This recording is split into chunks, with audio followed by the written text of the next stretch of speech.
Hang on for the closing wrap. We condense the whole debate into a deployable checklist. Steal it. Welcome to AI on AI. Today we're diving into the era of real-world human interaction and how reinforcement learning from human conversations can reshape both model performance and business outcomes. Expect analogies, hard-won tactics, and a mix of technical rigor with executive strategy. The core shift is moving from static, expert-annotated datasets to learning directly from organic, in-the-wild user exchanges. RL from Human Interaction RLHI taps the live signals users naturally produce: follow-ups, corrections, tone, and long-term preferences encoded in personas. From a business vantage, this unlocks continuous product-market fit. Models adapt to each customer's evolving utility function, which, frankly, is where retention and operational efficiency live, but it needs governance, measurable improvement, and cost control to be viable past a pilot. Technically, there are two complementary levers: user-guided rewrites, where the model revises a previous unsatisfactory answer using the user's follow-up, and user-based rewards, where we score multiple candidate responses with a reward model conditioned on a persona derived from long-term history. Both feed a persona-conditioned preference optimization. Let's ground the idea of persona. What is it in practice? Metadata, embeddings, or a narrative summary? In this work, personas are compact natural language summaries distilled from a user's long conversation history. They capture stylistic preferences, numbers, structure, tone, plus domain-specific quirks, like wanting quick bullets for daily advice, but stepwise proofs for math. And, just to flag, personas are powerful but sensitive. They need privacy-preserving construction and usage, think minimality, opt-in, and bounded retention, and guardrails to prevent preference capture drifting into filter bubbles or manipulative tailoring. Before we get deep into safeguards, walk us through the training loop, how the data becomes optimization signal. Pipeline-wise, ingest multi-turn logs, classify turns to find reattempts with feedback, generate a rewrite that addresses the feedback, pair the original versus the rewrite, and apply persona-conditioned direct preference optimization, DPO, so the policy increases likelihood of the rewrite relative to the original, given both context and persona.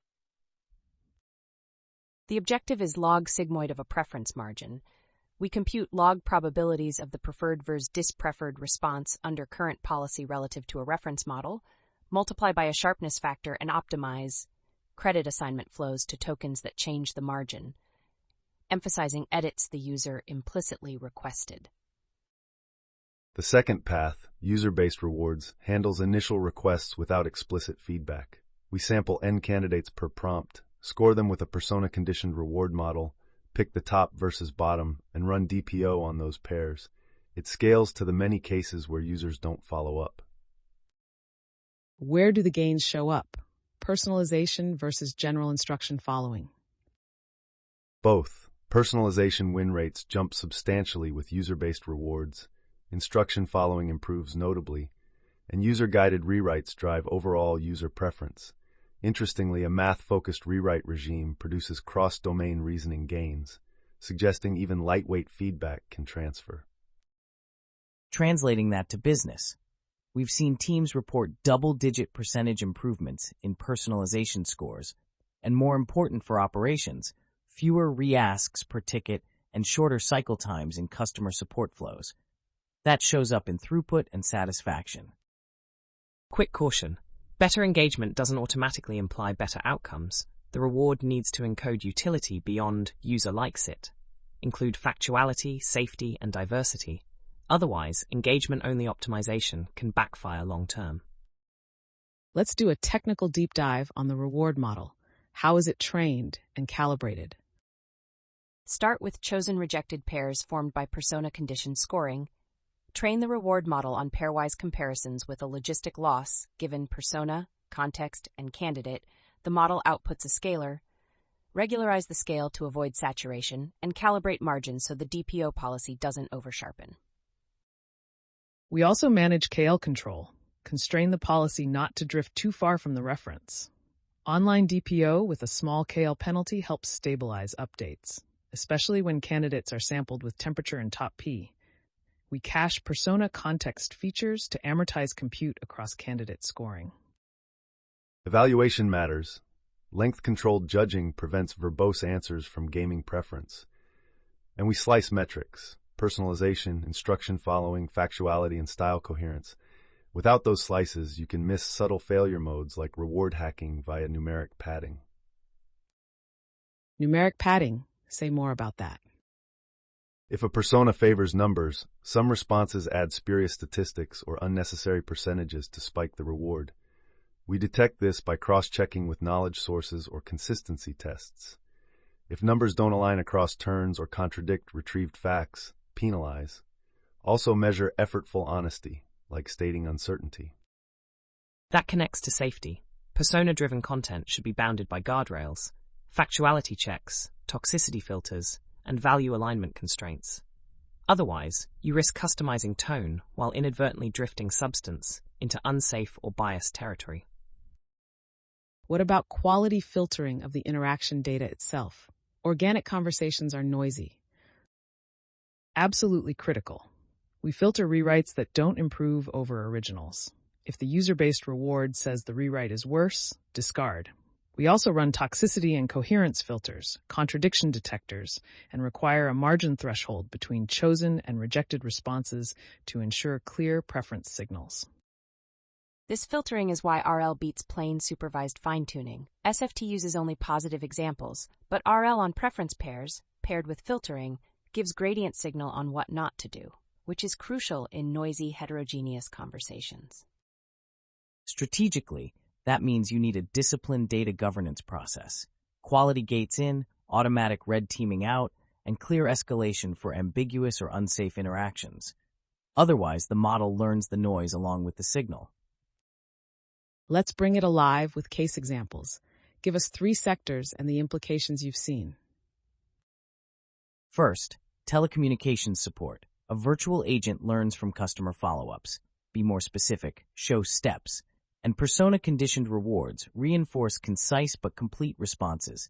The effect is lower reattempts per ticket and higher first contact resolution over several quarters. Second, education technology. Simulated math dialogues where users point out mistakes without giving the fix lead to user-guided rewrites that improve problem-solving.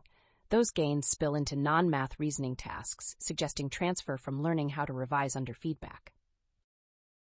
Third, a B2B analytics assistant. Finance leaders with a persona preference for tight bullets and clear assumptions. User-based rewards select candidates that foreground deltas and caveats. The operational outcome is faster approval cycles and fewer clarification loops across departments. All good news. What's the contrarian view? Everyone's chasing personalization, but the systemic bottleneck is actually distribution drift. Users evolve, contexts change, regulations update, personas can fossilize outdated preferences. If you don't refresh or decay them, you optimize for yesterday's utility function. I agree. Use persona decay or time-weighted summaries, add recency bias to the reward model inputs, periodically resample candidates against updated personas so the model doesn't lock into stale styles. You can also model a mixture of personas, global defaults, long-term traits, short-term session preferences, and let the reward model weigh them dynamically. That reduces the risk of overfitting to one facet of a user's behavior. Emerging markets, different constraints, different opportunities. How would you adapt RLHI? In bandwidth-constrained or privacy-first environments, go lighter. On-device persona memory, federated reward modeling with differentially private updates, and offline batching for candidate scoring. Even with fewer interactions, you can achieve incremental gains without heavy cloud usage. Technically, retrieval beats summary in low-resource settings. Store compact embeddings of past interactions, retrieve top K to condition generation, and only summarize when necessary.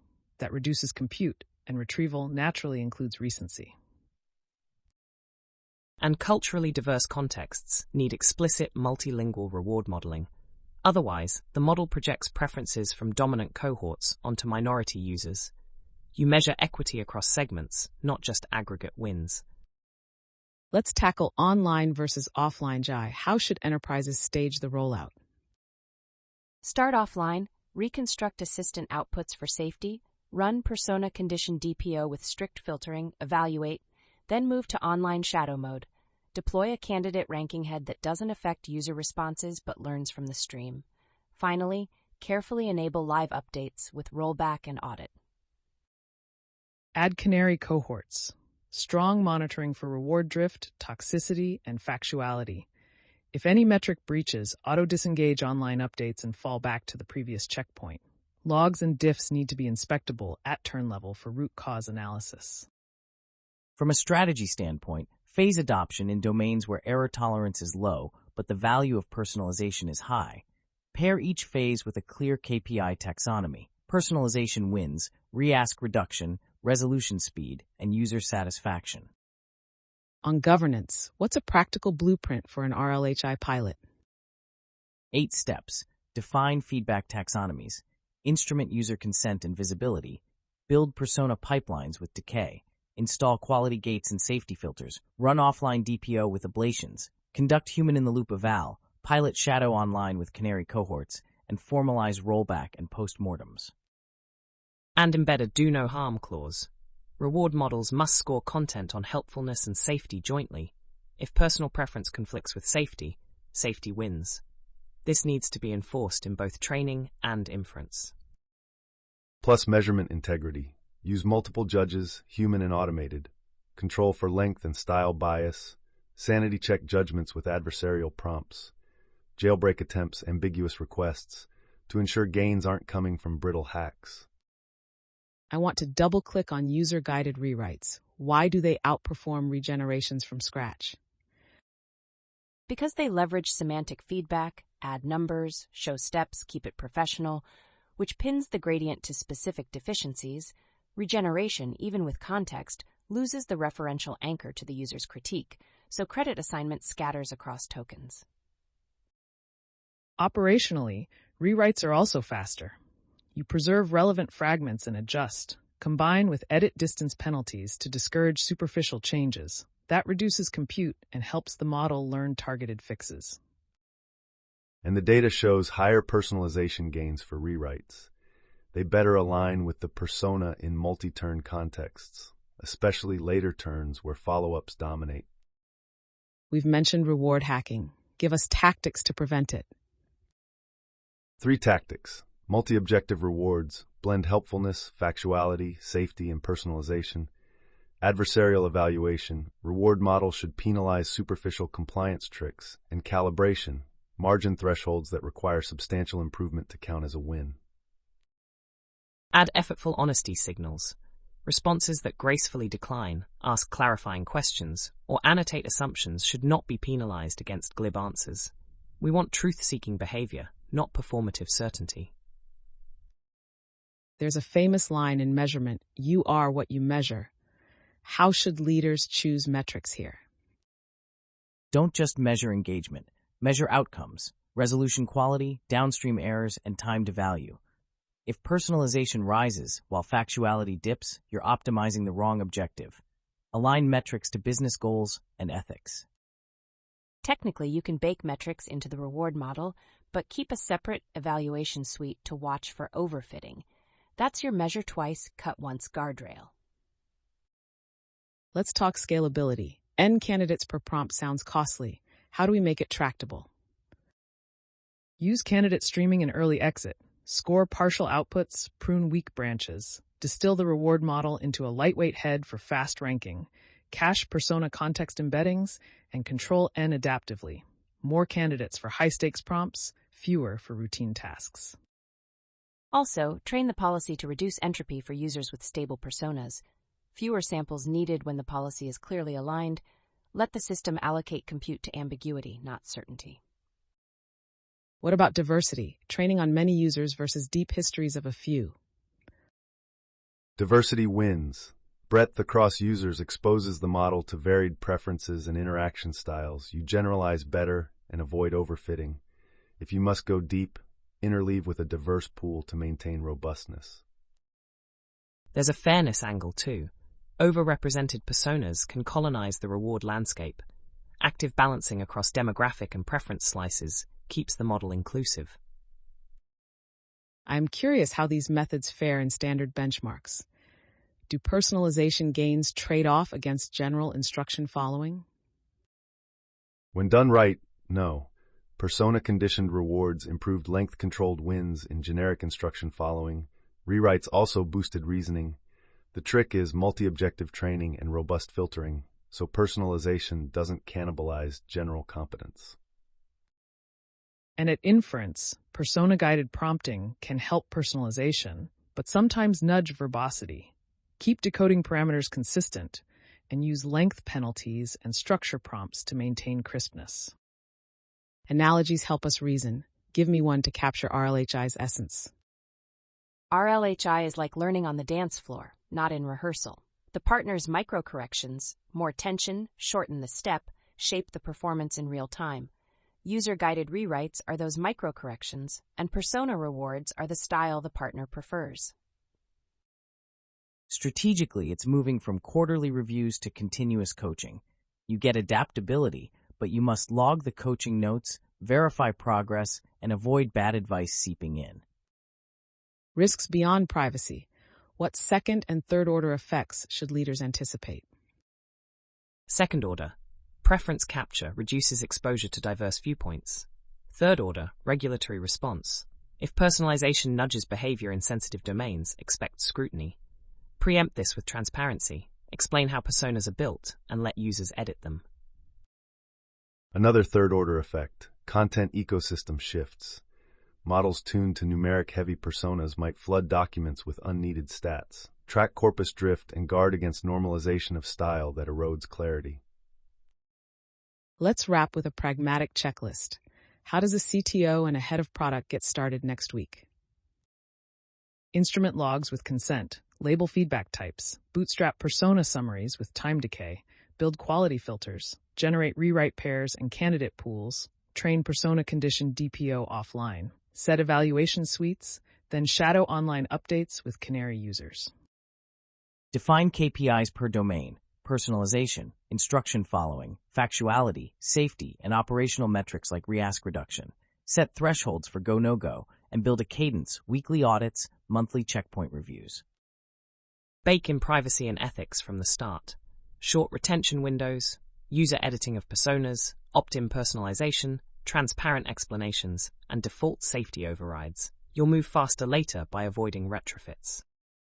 Technically, keep an eye on KL stability, reward calibration, and candidate quality. If margins collapse or volatility spikes, pause updates and retrain the reward model on fresher, cleaner pairs.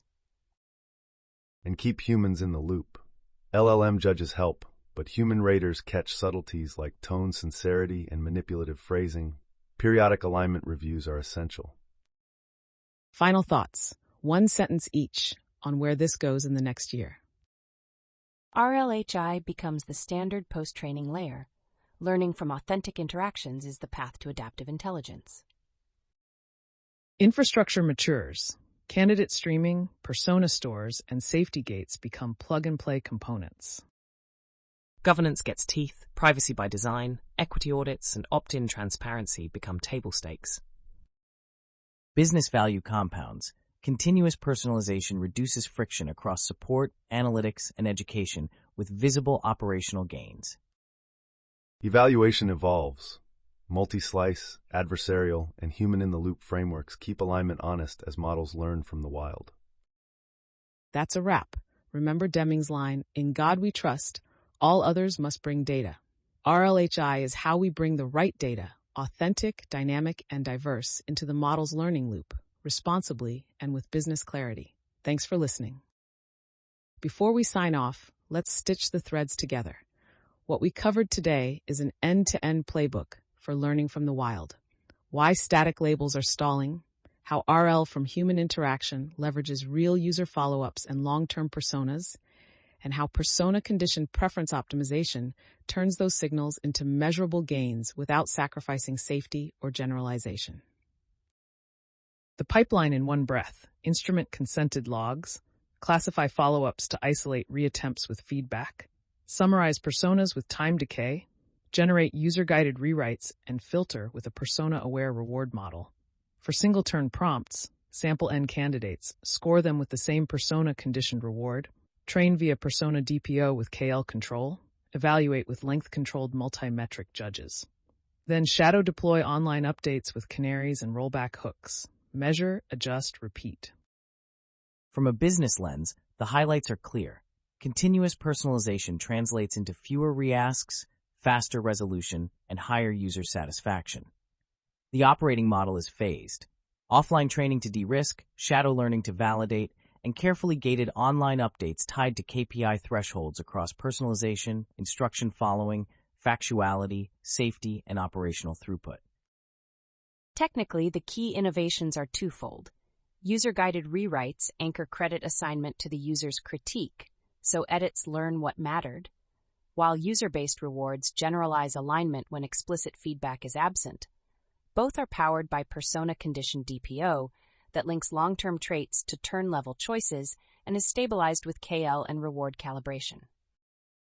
On evaluation, the win is rigor over vanity, length-controlled judges to prevent verbosity gaming, multi-slice metrics to spot regressions, adversarial probes to catch reward hacking, and consistency checks for numeric padding. Bake effortful honesty into the reward so clarification and uncertainty aren't penalized. Guardrails are non-negotiable. Privacy by design in persona construction, fairness-aware reward modeling across segments, recency-weighted personas to avoid fossilization, and auditability of training pairs and online updates. If personal preference collides with safety or factuality, the override is automatic and documented. For scale and cost, lean on candidate streaming with early exit, distill the reward model for fast ranking, cache persona context embeddings, and adapt N by risk class. Retrieval-first conditioning helps in constrained environments, and entropy-aware policies cut sampling overhead for stable users. Strategy for emerging markets remains pragmatic. On-device persona stores, federated or batched updates, multilingual reward modeling, and infrastructure that respects bandwidth, privacy, and cultural nuance. You still get incremental improvement without heavy cloud footprints. The big takeaways. Learning from organic conversations outperforms static annotation in personalization and general reasoning. Quality filtering turns noisy feedback into signal. Persona-aware rewards plus user-guided rewrites form a virtuous loop. And governance, privacy, fairness, and audit trails makes it sustainable. If you're a CTO or head of product, your next moves are straightforward. Stand up the feedback taxonomy and consent flows, bootstrap personas with decay, generate and filter rewrite pairs and candidate pools, train persona DPO offline, install a multi-metric evaluation harness, then shadow online with canaries and rollback. Optimize for outcomes, not just engagement. We'll leave you with a simple heuristic. Optimize to the edge of safety and truth, not just the edge of preference. And remember, the compounding returns come from disciplined iteration. That's our wrap on the era of real-world human interaction and RLHI's path from raw conversations to adaptive intelligence. Thanks for spending time with us. Stay curious and keep your models learning from the wild. Tag a peer who challenges your thinking and swap your top 2 takeaways from this discussion.